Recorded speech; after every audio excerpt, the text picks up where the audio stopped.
15 বছরের সুন্দরী মেয়েকে বৃষ্টির রাতে বাসায় একা পেয়ে যেভাবে কাজ করলাম গল্পটি সম্পূর্ণ শুনলে আপনার পাইপ দিয়ে পানি চলে আসবে, তাই হাতের কাজ করার আগে হাতের কাছে টিস্যু রাখুন। রাত 10টা। বাইরে প্রচণ্ড ঝড় বৃষ্টি হচ্ছে। কে যেন দরজায় ধাক্কা দিচ্ছে বারবার। দরজা খুলে দেখি একটা মিষ্টি মেয়ে দাঁড়িয়ে। আমি একটা বর্ষর হোঁচট খেলাম। এমন ঝড় বৃষ্টির রাতে এত সুন্দর একটা মেয়ে কোত্থেকে এসে হাজির হল। মেয়েটি আমাকে ঠেলে সরিয়ে দিয়ে ঘরের ভিতরে ঢুকে পড়ল। আমি অবাক হয়ে তাকিয়ে দেখছি শুধু। মেয়েটি ঠান্ডায় ঠকঠক করে কাঁপছিল। নিশ্চয়ই অনেকক্ষণ ধরে বৃষ্টিতে ভিজছিল। আমি দরজা লাগিয়ে দিয়ে মেয়েটিকে বললাম, আপনি কে? কোত্থেকে আসলেন? পরে বলবো। আগে একটা তোয়ালে দিন। আমার ভীষণ ঠান্ডা লাগছে। আর আপনার বাসার মেয়ে লোকদের ডাকুন প্লিজ। বাসায় কোনো মেয়েলোক নেই। ইভেন আমি ছাড়া আর কেউই নেই এ বাড়িতে। একথা শুনে মেয়েটি একটু চমকে উঠল। খানিকটা ভয় ফুটে উঠল চেহারায়। আমি বললাম, ভয়ের কিছু নেই। আপনি দাঁড়ান, আমি তোয়ালে এনে দিচ্ছি। এরপর ছুটে গিয়ে একটা তোয়ালে এনে দিলাম। বললাম, বাসার সবাই মিলি আপুর বিয়েতে গেছে। আগামী পরশু আসবে। আমিও কালকে বিয়ে বাড়িতে চলে যাব। তবে আপনি ভয় পাবেন না। জামা কাপড় বদলে আসুন। আমার ছোট বোন নিঝুমের একটা কামিজ ও পায়জামা এনে দিলাম ওকে। মেয়েটি পাশের রুমে গিয়ে ভেজা জামা কাপড় বদলে আসলো। আমার রুমে এসে চুল মুছতে মুছতে বলল, থ্যাঙ্কস। ঠিক আছে। এবার তো বলুন কোথা থেকে এত রাতে? আমি ঢাকা থেকে বগুড়া যাচ্ছিলাম। রাস্তায় হঠাৎ আমাদের বাসটা ব্রেকফেল করেছে। ওটা ঠিক করতে সময় লাগছিল, সেই সময়ে এমন ঝড় বৃষ্টি। লোকজন ছুটাছুটি করে এদিক সেদিক চলে গেছে। আমি ছুটে এসে একটা দোকানের বারান্দায় আশ্রয় নিয়েছিলাম। কিন্তু 2-3টা লোক সেখানে এসে আমাকে বলতে বলতে মেয়েটি একবার ঢোক গিল। তারপর বলল, ওরা আমাকে বিরক্ত করছিল। খারাপ লোক বুঝতে পেরে সবকিছু ফেলে ছুটতে আরম্ভ করি। কিন্তু কোথাও কোনো বাড়ি চোখে পড়ছিল না। একদম ফাঁকা রাস্তায় আটকে ছিলাম আমরা। তারপর ছুটতে ছুটতে এই বাড়িটাই প্রথম চোখে পড়ল। আমি বললাম, ভালো করেছেন। কিন্তু এ বাড়িতে তো আর কেউ নেই। আমি একা একটা ছেলে। আপনার আমাকে ভয় করছে না? মেয়েটি আমার চোখের দিকে তাকিয়ে স্পষ্ট গলায় বলল, না। আপনার চোখে ভালো মানুষই ছাপ আছে। আর আপনাকে মোটেও আমার খারাপ লোক মনে হচ্ছে না। মেয়েটির কথা শুনে আমি হাসলাম। খুবই সহজ সরল একটা মেয়ে। কিন্তু দেখতে ভারী মিষ্টি। ওর বৃষ্টিভেজা চেহারাটা এখনও চোখের সামনে ভাসছে। মুখটা অসম্ভব মায়াবী দেখাচ্ছিল, ভেজা চুলে একটা স্নিগ্ধ ভাব এসে গেছিল চেহারায়। আর ঠোঁট দুটো ভিজে এতটাই মোহময় হয়ে উঠেছিল যে এক মুহূর্তের জন্য হলেও মনে রোমান্টিক ভাবনার উদয় হয়েছিল। ইচ্ছে করছিল হাত দিয়ে একবার ওই ঠোঁট দুটো ছুঁয়ে দিই। মেয়েটির কথা শুনে চমকে উঠলাম। ও বলল, আপনাকে কি বিরক্ত করলাম? আরে না। বিপদে মানুষই তো মানুষের পাশে দাঁড়াবে, তাই না? হুম। আপনি খুবই ভালো মানুষ। কথাটা বলেই মেয়েটি আমার দিকে তাকিয়ে রইল। আমি আবারও হাসলাম। চোখাচোখি হতেই বুকের ভিতরটা ধুকপুক করে উঠল। অনেক স্নিগ্ধ দেখাচ্ছে ওকে। ও বলল, আমি দুঃখিত।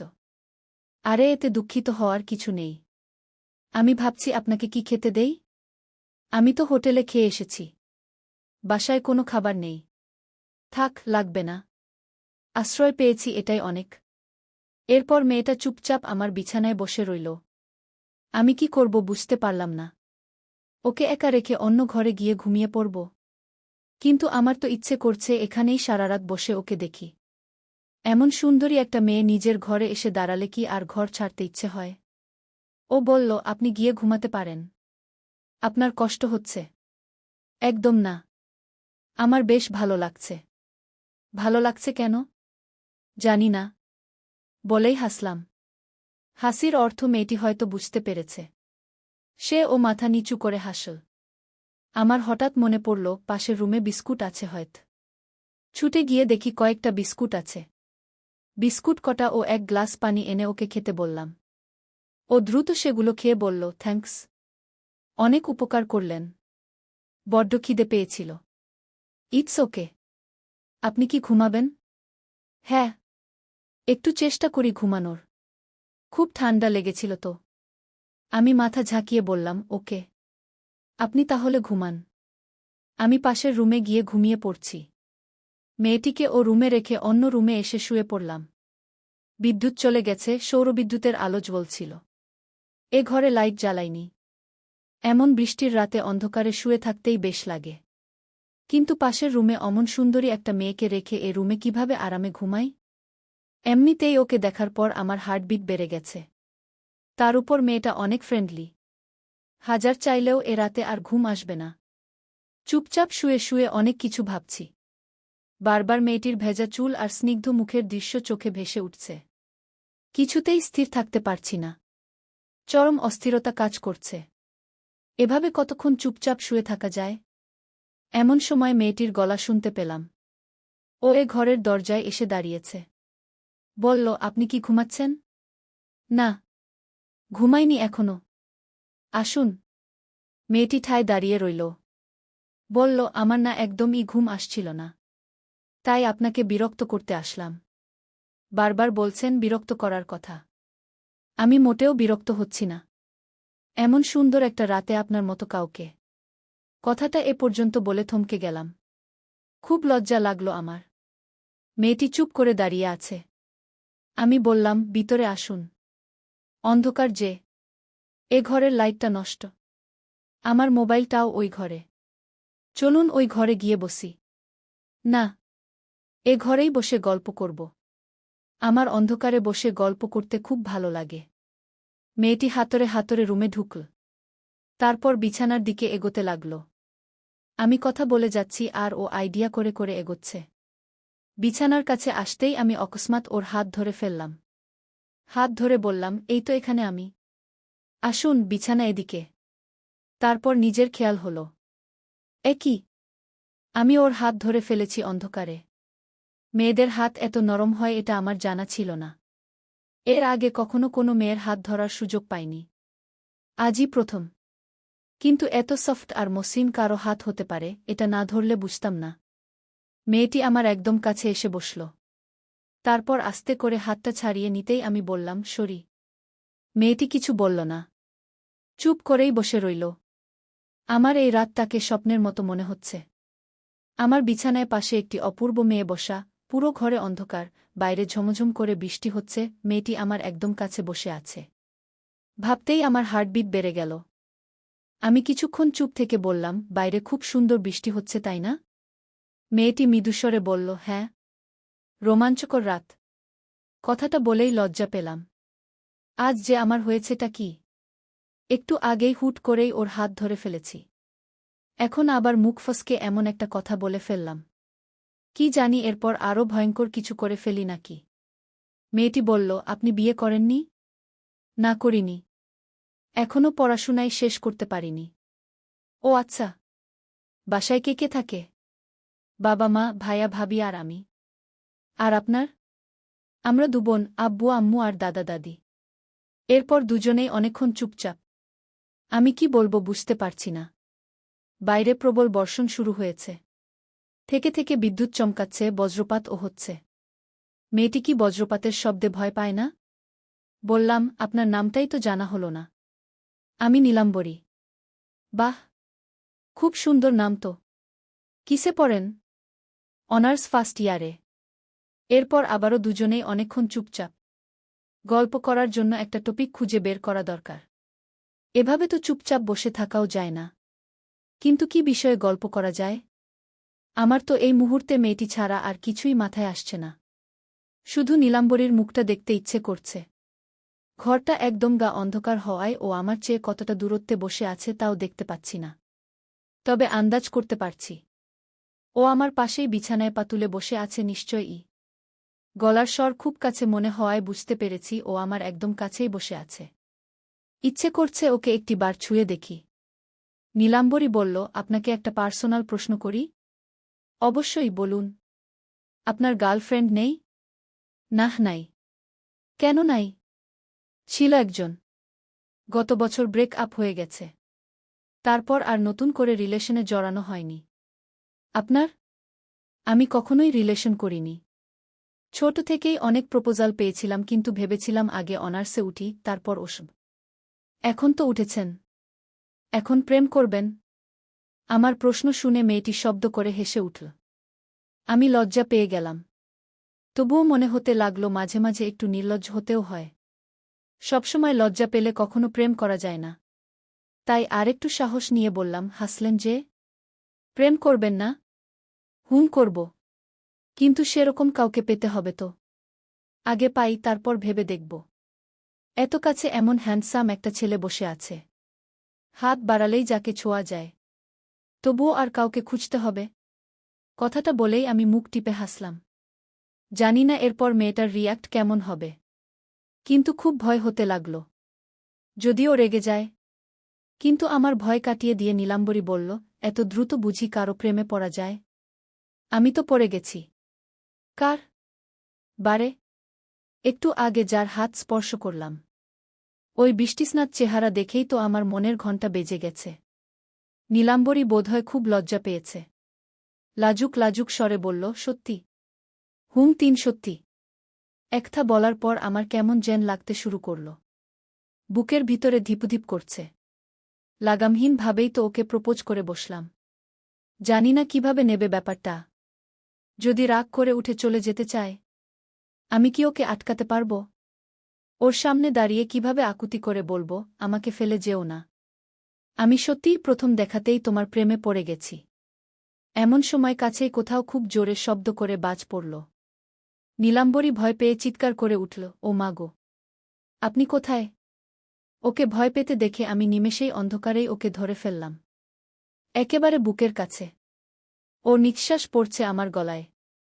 মুহূর্তেই আমার হৃদস্পন্দন বেড়ে গেল। জীবনে কখনোই এত কাছে কোনো মেয়েকে পাইনি। একদম আমার বুকে লুকিয়ে পড়েছে নীলাম্বরী। শক্ত করে জাপটে ধরে আছে। আমার এত ভালো লাগছে যা বলে বুঝানো সম্ভব না। এভাবে এমন আকর্ষণীয় একটা রাত, বুকের মাঝে একটা অপরূপ মেয়ে। কি যে অন্যরকম ফিলিংস হচ্ছে। ইচ্ছে করছে আজীবন এভাবেই ওকে বুকে চেপে রাখি। এই রাতটা যেন কখনো শেষ না হয়। যুগ যুগ ধরে না ফুরালেও আপত্তি নেই তাতে। এমন বৃষ্টির একটা নেশাভরা রাতে এ কোনো নেশা হয়ে কাছে এলে নীলাম্বরী? এভাবে কেটে গেল অনেকক্ষণ। নীলাম্বরী নিজেকে সামলে নিয়ে বলল, সরি। আমি ওকে ছেড়ে দিলাম। ও একটু দূরে সরে বসল। অন্ধকারেই মনে হচ্ছে ও অনেক বেশি লজ্জা পেয়েছে। ইচ্ছে করছে ওর লাজুক মুখটা দেখি। কিন্তু এমন অন্ধকারে কিভাবে দেখব? আমি বললাম, জীবনে প্রথমবার কোনো মেয়েকে জড়িয়ে ধরলাম। এই কাজটায় এতটা ভালো লাগা মিশে থাকে আমার জানা ছিল না। নীলা, তুমি আমার উপর রেগে যাচ্ছ? না না, রাগ করব কেন? প্রেমে পড়ে যাওয়াটা তো স্বাভাবিক, তাই না? তাছাড়া এমন ঝড় বৃষ্টির রাতে একা একটা মেয়েকে কাছে পেলে কি অবস্থা হয় আমি বুঝতে পারছি। নীলাম্বরীর কথা শুনে আমি ভীষণ লজ্জা পেলাম। আমার ব্যাপারটা তাহলে ধরে ফেলেছে। কিন্তু কি আর করার? মনকে বুঝানো যে অনেক কষ্টের আর খুবই কঠিন। নীলাম্বরীর নেশায় মেতে উঠছি ক্রমাগত। জানি না এরপর কি হবে আমার। নিজেকে হারিয়ে ফেলেছি ওর ওই বৃষ্টিস্নাত শরীরে। শেষ মুহূর্তে পারব কি নিজেকে সামলাতে? যদি কোনো ভুল হয়ে যায়? চিন্তাটা মাথায় আসতেই একটু দূরে সরে এসে বসলাম। নীলাম্বরী ও হয়তো বুঝতে পেরেছে ব্যাপারটা। ও একটু চুপ থেকে বলল, আমি বরং ওই ঘরে যাই। আপনি ঘুমান। কথাটা বলেই ও বিছানা থেকে নেমে পড়ল। আমি দেখলাম ও দরজার সামনে চলে গেছে। তারপর বলল, শুভরাত্রি। আমি একটা দীর্ঘশ্বাস ছাড়লাম। আমার বুকে আগুন জ্বালিয়ে দিয়ে এখন আবার শুভরাত্রি বলা হচ্ছে। কিন্তু কিছুই করার নেই। একটা মেয়েকে তো আর জোর করে বুকে চেপে রাখতে পারি না। কিন্তু মনটা বড্ড ছটফট করছে। অনেকক্ষণ বিছানায় এপাশ ওপাশ করলাম।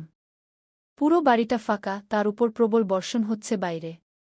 পাশের রুমে নীলাম্বরীর মতো একজন মেয়ে, যাকে দেখে প্রেমেও পড়ে গেলাম। কি করে ঘুমানো সম্ভব? প্রায় 15 মিনিটের মতো বিছানায় ছটফট করলাম। অস্থির লাগছে ভীষণ। নীলাম্বরীকে দেখার জন্য মনটা ছটফট করছে। না, এভাবে শুয়ে থাকা যায় না।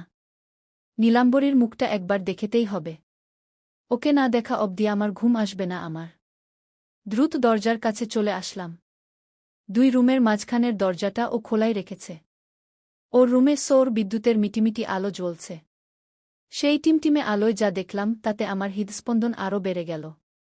দ্রুত হার্টবিট বাড়তে লাগল। চোখ বন্ধ করে শুয়ে আছে নীলাম্বরী। এক রাশ ভেজা চুল এসে পড়েছে ওর মায়াবী মুখটার উপর। এতটাই মিষ্টি দেখাচ্ছে ওকে যা ভাষায় প্রকাশ করা সম্ভব না। আমার খুব ইচ্ছে করছে ওর মুখটা একবার ছুঁয়ে দেখি, ইচ্ছে করছে আলতো করে সরিয়ে দিই ওই চুলগুলো। ইচ্ছেটা নেশায় পরিণত হতে সময় লাগল না। এমনিতেই ও এই নেশাভরা রাতে ভালোবাসার নেশা হয়ে আমার ঘরে এসেছে। এখন আবার ছুঁয়ে দেখার অদম্য বাসনা জাগছে। একটা মানুষ কি করে এত সুন্দর হতে পারে? একবার ছুঁয়ে দেখলে কি খুব অন্যায় হয়ে যাবে? পরমুহূর্তেই আমার সচেতন মন বাধা দিয়ে বলল, আবেগের বশে কোনো অন্যায় করে ফেলিস না। কিন্তু আমার অবচেতন মন যে খুব করে চাইছে ওকে একটি বার ছুঁয়ে দেখতে। জানি না কিসে তারা করেছে আমায়। নিজের প্রতি নিজেই বোধহয় দুর্বল হয়ে পড়েছি। নয়তো মনটাকে বাঁধতে পারছি না কেন? এক ঘোরলাগা মুহূর্ত চলে এসেছে আমার। এক পা করে চলে আসলাম বিছানার কাছে। নীলাম্বরী বোধহয় ঘুমিয়ে পড়েছে। এটা ভেবে অনেকক্ষণ তাকিয়ে রইলাম ওর দিকে। খুবই মিষ্টি চেহারা ওর। কেবলই মনে হচ্ছে 1000 বছর ধরে কেবল এই মিষ্টি মুখটাই দেখার অপেক্ষায় ছিলাম। আলতো করে ওর চুলে হাত দিয়ে চুলগুলো মুখের উপর থেকে সরিয়ে দিলাম। নীলাম্বরী চোখ মেলে তাকাল। ওর চোখে দেখতে পেলাম রাজ্যের বিস্ময়। আমি ওর সামনে বসে এতক্ষণ ওর দিকেই চেয়েছিলাম, এটা ও বুঝতে পারেনি। কিন্তু হাত দিয়ে চুলগুলো সরিয়ে দিলাম তা ওর কাছে সত্যিই অনেক বিস্ময়ের। ও মিটিমিটি করে তাকাচ্ছে আমার দিকে। আমি গভীর আবেগে ওকে দেখছি। ইচ্ছে করছে সারা জীবন এভাবে চেয়ে থেকে কাটিয়ে দিই। ওর দিকে তাকিয়ে সবকিছুই সহ্য করতে পারব আমি। এমন সুখ আর কিছুতেও পাব না। যখন নিষ্পলকভাবে চেয়ে চেয়ে এসব ভাবছি, নীলাম্বরী বলল, আপনি? আমি ঘোরের মাঝেই বললাম, তোমাকে সারাক্ষণ দেখতে ইচ্ছে করছে। জানি না এই কয়েক মুহূর্তেই কি মায়ে জড়িয়ে ফেলেছ আমায়। আমি একা ও ঘরে ঘুমাতে পারছি না। ইচ্ছে করছে তোমার পাশেই বসে থাকি আর তোমায় দেখি। নীলাম্বরী উঠে বিছানায় হেলান দিয়ে বসল। আমি এখন ওর একদম সামনাসামনি। আমার বুকের ভিতরে দ্রুত কাঁপুনি হচ্ছে। হার্টবিট এত জোরে হচ্ছে বুঝি আরেকটু হলেই ফেটে যাবে। ঘরের আলো ধীরে ধীরে কমে আসতে শুরু করেছে। নীলাম্বরী বলল, এ কি? আলো হঠাৎ কমে গেল কেন? সোলার প্যানেল তো। বোধহয় চার্জ শেষের দিকে। যদি চার্জ শেষ হয়ে যায়, তাহলে কি অন্ধকারেই বসে থাকব? এখনও তো পুরো রাতটাই বাকি। আমি বললাম, ফোনের টর্চ জ্বালিয়ে রাখ, ভয় পেও না। আর আমাকে ভয় পাওয়ার দরকার নাই। নীলাম্বরী হেসে বলল, আপনাকে ভয় পাব কেন? আপনি কি বাঘ না ভাল্লুক? বলেই খিলখিল করে হাসতে লাগল। আমি হেসে বললাম, বাঘের চেয়েও আমাকে বেশি ভয় পাওয়া উচিত। বাব্বাহ, আপনি এতই ভয়ঙ্কর। আমার তো মোটেও ভয় লাগছে না। বরং ইচ্ছে করছে বাঘটাকে কামড়ে দিই। কি বললা? নীলাম্বরী জিহ্বায় কামড় দিয়ে বলল, সরি। অন্য কিছু মনে করবেন না প্লিজ। আমি মজা করে বললাম, বাঘ তো মানুষকে কামড়ায়। আমি তো বাঘকে ভয় পাই না, তাই আমি বাঘকে কামড়ে দিতে পারব। মাইন্ড করবেন না প্লিজ। আমি হেসে বললাম, ঠিক আছে, ব্যাপার না। ঘরের আলো আরও একটু কমে এসেছে। এখন আবছা অন্ধকারে নীলাম্বরীকে আরও বেশি মায়াবী লাগছে। আমার হৃদস্পন্দন এত জোরে হচ্ছে, ঝড় বৃষ্টি না হলে হয়তো নীলাম্বরী শুনতে পেত সে শব্দ। আবছা অন্ধকারে বসে দুজন দুজনের দিকে তাকিয়ে কথা বলছি। এক একটা শব্দ অন্যরকম ভালো লাগা হয়ে কানে বাজছে। আমি মেয়েটার প্রতি সত্যিই একটু দুর্বল হয়ে পড়েছি। বললাম, নীলাম্বরী। হ্যাঁ বলুন। আমি সত্যিই তোমাকে ভালোবাসতে শুরু করেছি। নীলাম্বরী চমকে উঠল। মুখ দেখে মনে হচ্ছে ওরও বুকের ভিতর ঝড় শুরু হয়ে গেছে। ও সর্বোচ্চ চেষ্টা করছে সেটা লুকানোর। কিন্তু পারছে না। লজ্জায় লাল হয়ে উঠল। আমি বললাম, আমাকে কি ভালো লাগছে না? নীলাম্বরী একটু চুপ থেকে বলল, আপনি অনেক ভালো ছেলে। কিন্তু কিন্তু কি? এভাবে কি ভালোবাসা হয়? ভালোবাসা কিভাবে হয় নীলাম্বরী? এমন মায়াবী এক রাতে অদ্ভুত মায়া হয়ে তুমি আমার ঘরে এলে। তোমাকে ভালোবেসে কি ভুল করলাম আমি? না। কিন্তু তবুও কি? আমার উপর বিশ্বাস পাচ্ছ না? পাচ্ছি, কিন্তু ব্যাপারটা কেমন যেন লাগছে। এভাবে হঠাৎ দেখায় কি প্রেম হয়? অনেকেরই হয়। প্রেম এমন একটা জিনিস যা 1 বছর সময় নিয়েও হতে পারে, আবার 1 সেকেন্ডেও হতে পারে। Really I love you Nilambari. Nilambari আমার দিকে তাকিয়ে আছে অবাক হয়ে। ঘরটা প্রায় অন্ধকার হয়ে গেছে। আলো নিভে গেছে প্রায়। ঝাপসা আলোয় ওর মুখে এক উত্তেজনা দেখছি আমি। ও আস্তে আস্তে বলল, আমি কখনো কাউকে ভালোবাসিনি। যদি আমাকে ছেড়ে চলে যান? পাগল হয়েছ? আমাকে বুঝতে পারছো না তুমি? তোমার নেশায় মাতাল হওয়া এই ছেলেটা কিছুতেই তোমাকে ছাড়তে পারবে না। আর ছাড়লেও এ বাড়ির দরজা তোমার জন্য খোলা থাকল। নিজে এসে নিজ হাতে আমাকে খুন করে যেও। নীলাম্বরী করুণ গলায় বলল, এভাবে বলবেন না প্লিজ। সত্যি কথা বলতে আমারও আপনাকে ভালো লেগেছে। আপনি আমাকে জড়িয়ে ধরার পর এত ভালো লাগছিল, ইচ্ছে করছিল সারা জীবন ও বুকে মাথা রেখে কাটিয়ে দিই। নীলাম্বরীর এ কথা শোনার পর আমার কি যে হয়ে গেল। আমার ইচ্ছে করছিল ওকে বুকে জড়িয়ে ধরতে। কিন্তু নিজেকে সামলে নিলাম। যেটুকু আশা করেছিলাম সেটুকু তো পেয়ে গেছি। এর চেয়ে বেশি চাই না। নীলাম্বরী বলল, ভালোবাসার মানেটা কি আপনার কাছে? অনুভূতি, বিশ্বাস, পাশে থাকা আর একে অপরকে ভালো রাখা। এই যে আপনি আমাকে ভালোবেসে ফেলেছেন, আপনার কি আমাকে বিশ্বাস হচ্ছে? কেন হবে না? তোমাকে যথেষ্ট ভালো মানুষ মনে হচ্ছে। মনে হওয়া আর হওয়ার মাঝে একটা পার্থক্য আছে। আমি বাইরে ভালো ব্যবহার করছি, কিন্তু সত্যিকার অর্থে আমি মেয়েটা ভালো নাও হতে পারি। সেটা বিশ্বাস করা কঠিন হবে। কারণ তোমার মায়াবী মুখে একটা পবিত্রতার ছাপ আছে। তোমাকে অবিশ্বাস করা যায় না। নীলাম্বরী হেসে বলল, ভালো বলেছেন। কিন্তু আপনাকে বিশ্বাস করতে তো আমার একটু হলেও কষ্ট হচ্ছে। অবিশ্বাস করার মতো কিছু করেছি কি? হয়তো বা। নীলাম্বরীর একটা শুনে আমার মুখ শুকিয়ে গেল ভয়ে। নিজের অজান্তেই তো অনেক কিছুই করলাম। লুকিয়ে লুকিয়ে ওকে দেখলাম, মুখের উপর থেকে চুল সরিয়ে দিলাম। কোনো কাজ হয়তো ওর কাছে বাড়াবাড়ি ও মনে হতে পারে। লজ্জিত মুখে বললাম, যদি সত্যিই সেরকম কিছু করে থাকি তাহলে আমি সরি নীলাম্বরী। কিন্তু এটুকু বলতে পারি, তুমি আমাকে বিশ্বাস করতে পারো। আমার বিশ্বাস অর্জন করতে চাইলে তো আপনাকে একটা পরীক্ষা দিতে হবে। কি পরীক্ষা? আমার আপনার সাথে বসে গল্প করতে খুবই ভালো লাগছে। একটু পরে হয়তো পুরো ঘরটা অন্ধকার হয়ে যাবে। সেই অন্ধকারেই আমরা দুজন বসে গল্প করব। বৃষ্টির শব্দ শুনতে শুনতে একে অপরকে বুঝার চেষ্টা করব। কিন্তু আপনি কোনোভাবেই আমাকে স্পর্শ করতে পারবেন না। যদি এই পরীক্ষায় উত্তীর্ণ হতে পারেন, আমি আপনাকে ভালোবাসব। আর যদি পারবেন না মনে হয়, তাহলে আপনি ওই রুমে চলে যান। আমি দরজা বন্ধ করে ঘুমিয়ে পড়ব। নীলাম্বরীর কথা শুনে অনেক ভালো লাগল আমার। ও ভালো প্রস্তাব দিয়েছে। আমি হয়তো নিজেকে সামলাতেই পারতাম না। হয়তো অজান্তেই কোনো ভুলও করে ফেলতে পারি। ও সত্যিই একটা ভালো মেয়ে। বললাম, আচ্ছা, আমি তোমার পরীক্ষা দিতে রাজি। নীলাম্বরী খুশি হয়ে বলল, আচ্ছা ঠিক আছে। এরপর দুজনেই অনেকক্ষণ চুপচাপ রইলাম। আমার বুকের ভিতর ধিপধিপ করছে। তবুও যথাসাধ্য চেষ্টা করছি ওর কথা রাখার জন্য। নীলাম্বরী বলল, ঝমঝম শব্দে বৃষ্টি হচ্ছে তাই না? বৃষ্টির শব্দ আপনার ভালো লাগে? হ্যাঁ। আমার খুব ভালো লাগে শুনতে। কি সুন্দর বৃষ্টি হচ্ছে। আমরা কি একে অপরের হাত ধরতে পারি? নীলাম্বরীর কথা শুনে চমকে উঠলাম। ঘরের আলো এই নিভে যাওয়ার উপক্রম। আলো নিভে যাওয়ার আগেই ওর হাতে হাত রাখলাম। নীলাম্বরীর হাত স্পর্শ করার পর মনে এক ধরনের সুখ অনুভূত হতে লাগল। কত সুন্দর একটা হাত! ওর মনটাও ওর স্পর্শের মতোই কোমল। এতকাল ধরে এমন একজনকেই খুঁজেছি আমি। নীলাম্বরী বলল, অন্ধকারে বসে থাকতে কেমন লাগছে? একটু অন্যরকম ফিল হচ্ছে। জীবনে প্রথমবার এত সুন্দর একটা রাত আমার কাছে এলো। সত্যিই আজকের রাতটা অনেক সুন্দর। কিন্তু সব সুন্দরই খুব দ্রুত ফুরিয়ে যায় তাই না? না নীলাম্বরী। আমি চাই এ রাতটা যুগ যুগ ধরে চলুক। 1000 বছর ধরে চলতে থাকুক এত সুন্দর একটা মায়াবী রাত। নীলাম্বরী শব্দ করে হাসল।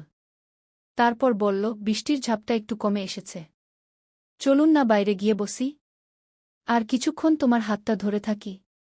হা হা, ঠিক আছে, থাকুন। আমি ওর হাতটা শক্ত করে ধরে আছি। ছেড়ে দিলে হয়তো আর ধরা হবে না। ওর পরীক্ষায় আমাকে পাশ করতেই হবে।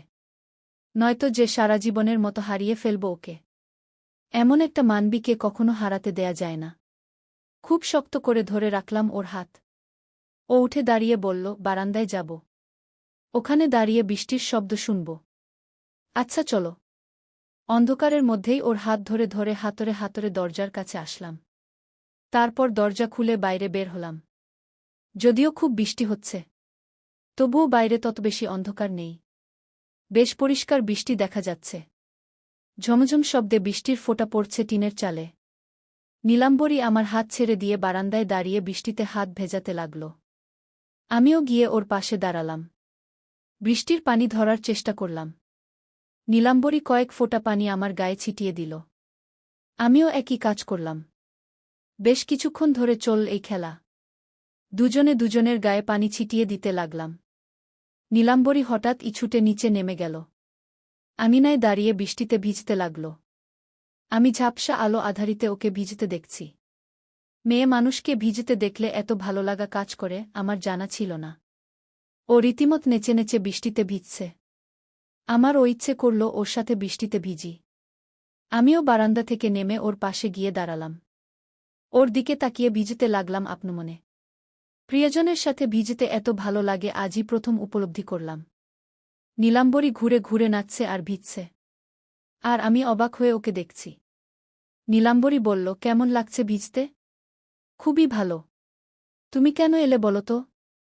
এই ছন্নছাড়া ছেলেটার জীবনে এ কোনো ভালো লাগা হয়ে এলে? শুধুই ভালো লাগা? না, ভালোবাসা। নীলাম্বরী আবারও পানি ছিটাতে লাগল আমার দিকে। আমি আনন্দে আত্মহারা হয়ে যাচ্ছি। নিজেকে হারিয়ে ফেলছি কোনো এক অচেনা জগতে। যে জগতে আর কেউ নেই, শুধুই নীলাম্বরী। রাশি রাশি মেঘ উড়ে চলেছে আমার আকাশে। নীলাম্বরী চাইলেই সে মেঘ বৃষ্টি হয়ে ঝরবে। ভালোবাসায় মুখরিত হয়ে থাকব দুজনে। আমি নিজের অজান্তেই গান গাইতে শুরু করেছি। তুমি চাইলে বৃষ্টি, মেঘও ছিল রাজি। অপেক্ষা শুধুই বর্ষণের। নীলাম্বরী হেসে হাত বাড়িয়ে দিল। আমি ওর হাত স্পর্শ করে ওর দিকে চেয়ে রইলাম। একে অপরের দিকে তাকিয়ে আছি এই ঘোর বর্ষায়। অনেকক্ষণ ধরে ভিজলাম দুজনে। এর চেয়ে বেশিক্ষণ ভিজলে অসুখ করবে। তাই নীলাম্বরীকে নিয়ে দ্রুত রুমে আসলাম। ফোনের টর্চ জ্বালিয়ে ওকে দিয়ে বললাম, ওই ঘরে গিয়ে জামা বদলে আসো। কাপড়ের তাকে আমার বোনের জামা রাখা আছে। নীলাম্বরী ফোনটা নিয়ে পাশের রুমে চলে গেল। আমি অন্ধকারেই খুঁজে খুঁজে একটা প্যান্ট পেয়ে গেলাম। ভেজা প্যান্টটা বদলে আমার প্যান্টটা পরতে যাব এমন সময় নীলাম্বরী রুমে ঢুকল। আমাকে দেখে চেঁচিয়ে উঠে আবারও দৌড়ে ওই ঘরে গেল। সর্বনাশ! কিছু দেখে ফেলেছে নাকি? আমি লজ্জা পেয়ে দ্রুত প্যান্ট পরে নিয়ে ওকে ডাকলাম। ও টর্চ নিভিয়ে আমার সামনে এসে বলল, সরি। এত তাড়াতাড়ি তোমার চেঞ্জ করা হয়ে গেল? না মানে তোয়ালেটা এ ঘরে রাখা ছিল, সেটাই নিতে এসেছিলাম। কিন্তু আপনি যে ওভাবে সবকিছু খুলে জামা বদলাবেন সেটা ভাবিনি। আমি লজ্জা পেয়ে গেলাম। এখনও প্যান্ট পরে খালি গায়ে আছি। দ্রুত একটা শার্ট গায়ে দিয়ে বললাম, সরি। আমি ভেবেছিলাম তোমার চেঞ্জ করতে অনেক সময় লাগবে। সেই সুযোগে পোশাকটা বদলে ফেলি। It's okay. আমি কিছু দেখিনি। বলেই মুখ টিপে হাসল। আমি অবাক হয়ে বললাম, সত্যি তো? হ্যাঁ, সত্যি। আমি শুধু বুঝতে পেরেছি আপনি কাপড় বদলাচ্ছেন। কিন্তু সত্যি বলছি, কিছু দেখিনি। যাক বাবা, বাঁচা গেল। আমার কথা শুনে নীলাম্বরী হেসেই কুটিকুটি। তারপর বলল, এখন কি টর্চ জ্বালাতে পারি? হ্যাঁ, পারো। ঘরে কি চাপাতি, চিনি আছে? হ্যাঁ, আছে। চা বানাই? খুবই ভালো প্রস্তাব। চলো এক কাপ চা খাওয়া যাক। নীলাম্বরী ফোনটা আমার হাতে দিয়ে বলল, আমাকে রান্নাঘরে নিয়ে চলুন। আচ্ছা, এসো। আমি ওকে নিয়ে রান্নাঘরে আসলাম। চা পাতি, চিনি দেখিয়ে দিলাম। ও স্টোভে চা চড়িয়ে দিল। তারপর জিজ্ঞেস করল, আপনার কি কি খেতে ভালো লাগে? ডাল আর ভর্তা দিয়ে গরম গরম ভাত। বাহ, খুবই ভালো খাবার। আর তোমার? আমার বিরিয়ানি খুব পছন্দের। নুডলস, পায়েস, আইসক্রিম। বেশ ভালো। এতক্ষণে চা হয়ে গেল। নীলাম্বরী কাপে চা ঢালতে ঢালতে বলল, কয় চামচ চিনি দেব?